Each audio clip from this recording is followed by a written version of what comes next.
Friends, today in the gospel reading, Jesus is saying, what do you think? If a man has 100 sheep and one of them has gone astray, does he not leave the 99 on the mountains and go and search for the one that is straying?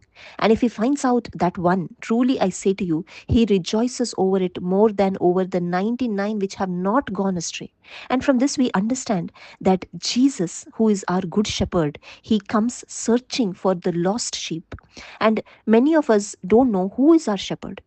We have only one shepherd, that is Jesus, because Jesus is the good shepherd who laid his life down for his sheep. There is no one else who has laid their life down. It is Jesus alone. Jesus alone shed his blood so that we could receive forgiveness of sins. And today we understand that this good shepherd, he comes searching for us. That's why Jesus says, I have come to seek and save the lost. Jesus is not only bothered about the ones who are with him, but he goes seeking and searching for that one who is lost. And here we understand the great love of the Father. The Father is concerned and worried about us when we do not follow him, when we don't obey his word, when we are far away from him, when we are lost in the things of this world. Today, many of us are far away from the Father because we don't know who the Father is. We don't know what is the will of the Father. We don't know what is the purpose of our life. And that is why many of us today are living in sin. We are living in the lusts of this world. We are living in the pleasures of this world. We are living in the merrymaking of this world,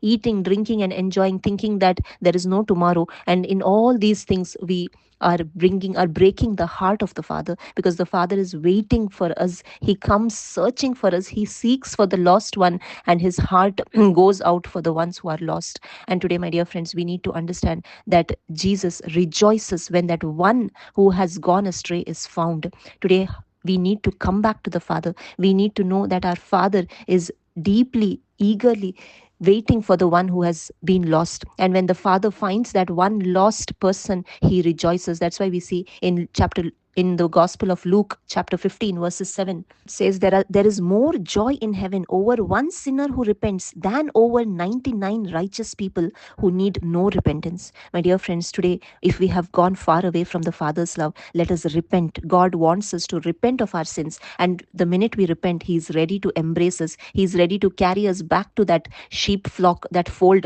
where the children of God are waiting to embrace us, receive us. And the Father doesn't want any of us to perish. Today, the sad part is we don't know the will of the Father. The will of the Father is that none of us be lost.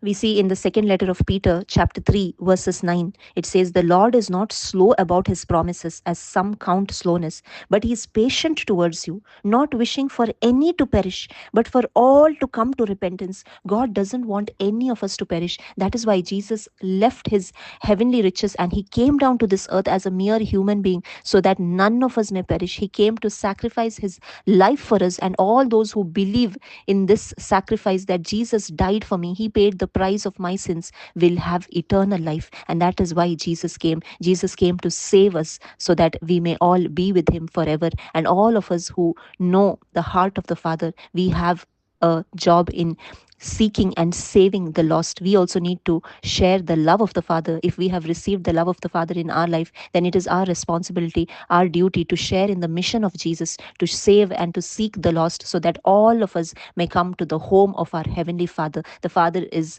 seeking and waiting that we come to him, because he comes in search of us. May we understand, may we hear the voice of our shepherd and open our heart to him to receive him in our lives. Thank you.